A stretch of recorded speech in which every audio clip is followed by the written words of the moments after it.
ভুতুড়ে ভোটারের খোঁজ মিলেছে নদিয়ার রানাঘাট পৌরসভার বিভিন্ন ওয়ার্ডে।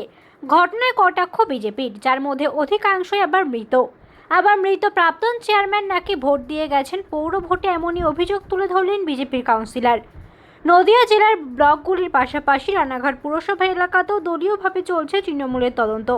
তাতে উঠে এসছে রীতিমতো চাঞ্চল্যকর তথ্য।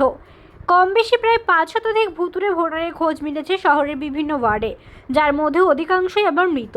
আবার কেউ দু জায়গায় নাম তুলেছেন, আবার কেউ বিয়ে হয়ে চলে গেছে, বাপের বাড়ি এবং শ্বশুরবাড়ি দু জায়গাতেই নাম তোলা রয়েছে। এই নিয়ে রাজনৈতিক চাপানোতোড় চলছে শাসক বিরোধী তরজা।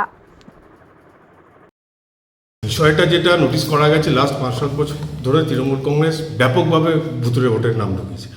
এখন তৃণমূল কংগ্রেস বিজেপির নামে দোষ দিয়ে তো লাভ নেই, কেন বিএলও তো তৃণমূল কংগ্রেস ডিসাইড, কে বিএলও ওনারা ডিসাইড করেন। পৌর প্রধান যিনি থাকেন, পঞ্চায়েতের প্রধান থাকেন, তারা ডিসাইড করেন, তাদের অনুমতি বা তাদের সার্টিফিকেটের উপর বেস করে ভোটে নাম ওঠে। এবং সেই জায়গায় দাঁড়িয়ে আমরা 2022-এ পৌর নির্বাচন দেখেছি, স্বর্গীয় পৌরপ্রধান সুকুমার কর বাবু স্বর্গ থেকে নেমে এসে ভোট দিয়ে গেছে। এটা কী করে সম্ভব?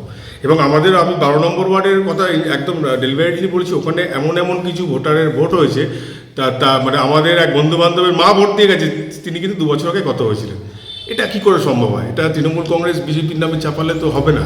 আমি বলি যে ইউসুফ পাঠান কোথাকার লোক, কীর্তি আজাদি বা কোথাকার লোক, ওরা বলছে যে উত্তরপ্রদেশ থেকে বা গুজরাট থেকে নাম তুলে দিচ্ছে, এখানে এসে ভোট হচ্ছে। এটা তৃণমূল কংগ্রেসের একটা প্ল্যান, এবং এই প্ল্যানটায় বিজেপি প্রথম অবজেকশন করেছে। বিজেপি বলেছে স্বচ্ছ ভোটার তালিকার মাধ্যমে নির্বাচন হবে, এবং সেই কারণে বিজেপির এন্টার টিম স্ক্রুটিনি করতে বেরিয়েছে।